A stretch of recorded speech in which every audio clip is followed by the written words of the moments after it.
गुरुग्राम में जो मस्जिद जलाई गई है, पलवल में जो मस्जिद पर हमला बोला गया है, इनके कुछ इंस्टाग्राम पोस्ट, आपस में जो ग्रुप बने हुए हैं हिंदूवादी संगठनों के, राष्ट्रीय बजरंग दल का नाम से एक ग्रुप है टेलीग्राम पर, उसका कुछ चैट जो है वो वायरल हो रहा है, लीक हो गया है।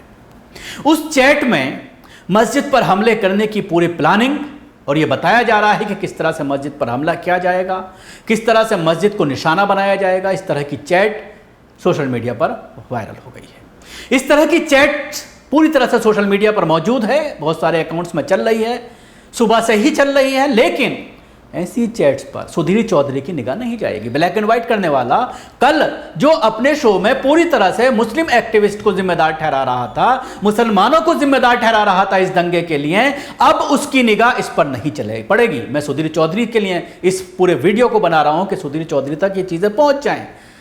उनके पर्सनल पर भी फॉरवर्ड कर दूंगा ताकि वो ब्लैक एंड व्हाइट में दिखाने की जुर्रत कर पाएं कि किस तरह से हिंदूवादी संगठन टेलीग्राम पर ग्रुप में इस तरह की चैट करते हैं। अभी तक उनकी गिरफ्तारी नहीं होती, उनको एक्सपोज नहीं किया जाता, उन पर कोई भी गोदी मीडिया का एंकर शो करने की हिम्मत नहीं कर पाता, उनको एक्सपोज करने की कोई भी जानबूझ करके कोशिश नहीं करता। सिर्फ मुसलमानों को निशाना बनाया जाता है, सिर्फ इस दंगे के लिए ये कहा जाता है कि मुसलमान जिम्मेदार हैं। लेकिन जब ये पूरी तरह से सोशल मीडिया पर ये वीडियो, ये चैट मौजूद है, ये पोस्ट मौजूद है और लाखों की संख्या में लोग इस चैट को देख चुके हैं, हजारों की संख्या में इस पर मैसेज आ रहे हैं, कमेंट्स आ रहे हैं, लेकिन हमारे जो बड़े बड़े दिग्गज एंकर्स हैं जो दिन भर नफरत बांटते हैं, जिनकी करतूत अभी 3 दिन पहले ही सामने आई है, उनकी नफरत की वजह से किस तरह से ट्रेन के अंदर 3 मुसलमानों की शनाख्त करके उनकी दाढ़ी और टोपी और उनके कपड़ों को देख करके चुन चुन करके गोली मारी गई। पूरी ट्रेन में वो आतंकी घूमता रहा, लेकिन अब उसको मानसिक रोगी बताने की पूरी साजिश रच ली गई है। न सिर्फ साजिश रच ली गई है बल्कि कहा जाए कि उस पर मोहर लगा दी गई है, क्योंकि उसके घर वाले भी अब इस तरह का बयान दे रहे हैं, उसके अधिकारी भी इस तरह का बयान दे रहे हैं। डॉक्टर से चेकअप कराएंगे और डॉक्टर भी ये कह देगा कि ये मानसिक रोगी है और उसको छूट मिल जाएगी। यानी मानसिक रोगी बता करके आप मुसलमानों का कत्लेआम कर दीजिए, आपको पूरी छूट मिल जाएगी। उस पर ना कोई चर्चा होगी, ना मीडिया सवाल करेगी, ना पुलिस कोई सवाल करेगी। हालांकि पुलिस ने 14 दिन की रिमांड लेने की कोशिश की थी। अब ये देखने वाली बात होगी कि 7 दिन की जो रिमांड उसको मिली है उसमें किस तरह की चीजें निकल कर सामने आती हैं, क्योंकि कल की 1 दिन की पूछताछ के बाद तो यही निष्कर्ष निकाला जा रहा है कि वो मानसिक रोगी था, उसको क्लीन चिट दे दी गई है। मैं बात कर रहा था टेलीग्राम के ग्रुप की चैट की, तो आइए मैं अब आपको ये सारी चैट पढ़कर सुनाता हूं। आप अपने टीवी स्क्रीन पर इस चैट को देखते रहिए। राष्ट्रीय बजरंग दल के नाम से ये इंस्टाग्राम की जो है वो ग्रुप है। मंदिर ड्रेस कोड ? क्या स्कूल में क्लब का ड्रेस पहन? उसके बाद गाली लिखी गई है और मुसलमानों को गाली लिखी गई है। नीचे आप देख सकते हैं न्यू अपडेट, पलवल मस्जिद में आग लगा दी गई है, जय श्री राम। ये राहुल सिंह तवतिया के नाम से ये पोस्ट है। फिर एक मैसेज प्रिंट किया गया है, उसमें एक और मस्जिद जलने वाली है पलवल में, अब मीनार गेट वाली, सब जलाएंगे अब।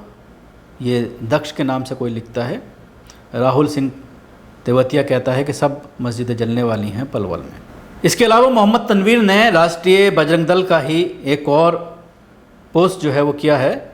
सोहना बाईपास नाइट 1:30, ये गुड़गांव वाली जो मस्जिद जलाई गई है सोहना बाईपास पर, ये उसका चैट है। आज कुछ होने का चांसेस है, मैस्टिकल लुक लिखता है। उसके बाद कृष्णा लिखता है, हाँ।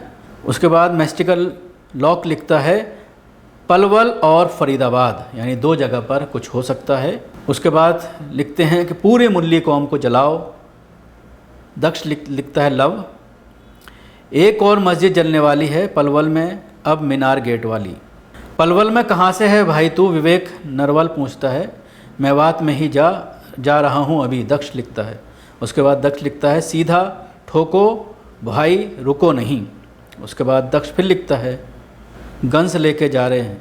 तो ये सोशल मीडिया पर ये सारी पोस्ट वायरल हो रही हैं और कहीं ना कहीं ये खुलासा हो रहा है। अब सवाल ये खड़ा होता है कि इस तरह की पोस्ट पर खुफिया विभाग की निगाह क्यों नहीं पहुंची, क्योंकि जो ग्रुप्स हैं सोशल मीडिया के, उनमें कई बार ये देखने में आता है कि कोई ना कोई मुखबिर पुलिस का ज़रूर मौजूद रहता है, या फिर पुलिस के ही लोग कुछ ना कुछ मौजूद रहते हैं, खुफिया विभाग के कुछ लोग मौजूद रहते हैं। तो क्या इन पोस्ट पर खुफिया विभाग की निगाह नहीं पड़ी, पुलिस प्रशासन की निगाह नहीं पड़ी? और अब जब ये पोस्ट वायरल हो रही हैं तो क्या इनके खिलाफ़ कोई कानूनी कार्रवाई की जाएगी? क्योंकि ज़ाहिर हो रहा है, पूरी तरह से साबित हो रहा है कि पूरी प्लानिंग मस्जिदों में आग लगाने की, मस्जिदों को जलाने की, मौलाना की हत्या की इन्हीं लोगों ने रची है। तो क्या अब इन पर कोई कार्रवाई की जाएगी? ये एक बड़ा सवाल है। हालांकि अब हालात सामान्य होते नज़र आ रहे हैं, पुलिस प्रशासन पूरी तरह से लगा हुआ है। गुड़गांव के उनसे भी मुसलमानों के साथ साथ गैर मुस्लिमों की बात चल रही है, आपस में बैठ कर के माहौल को साजगार बनाने की कोशिश की जा रही है, आपस में मिलजुल करके मामलों को हल करने की, भाईचारा बनाने की बात कही जा रही है। लेकिन उसके बावजूद जो हिंदूवादी संगठन के लोग हैं वो लगातार इस तरह की पोस्ट करके लोगों को भड़का रहे हैं। ऐसे लोगों पर अंकुश लगाने की ज़रूरत है और मुसलमानों से भी यही दरख्वास्त है कि वो कोई ऐसे कानून को अपने हाथ में ना लें, इस तरह की कोई हरकत ना करें जिससे माहौल दोबारा से जो है वो गर्म हो, दोबारा से जो है हालात ख़राब हों। इसलिए आपस में बैठ कर के भाईचारा बनाए रखें और इस तरह की सोशल मीडिया पर कोई ऐसी चीज़ें पोस्ट ना करें जिससे सौहार्द जो है बिगड़ता हुआ नज़र आए। शुक्रिया, आपको हमारी कोशिश कैसी लगी ज़रूर बताएं। हमारे यूट्यूब चैनल को सब्सक्राइब करना ना भूलें, इसके साथ ही बेल आइकन ज़रूर दबाएं। अगर आप वीडियो फेसबुक पर देख रहे हैं, पेज को लाइक करें, उसके साथ ही फॉलो भी करें। धन्यवाद।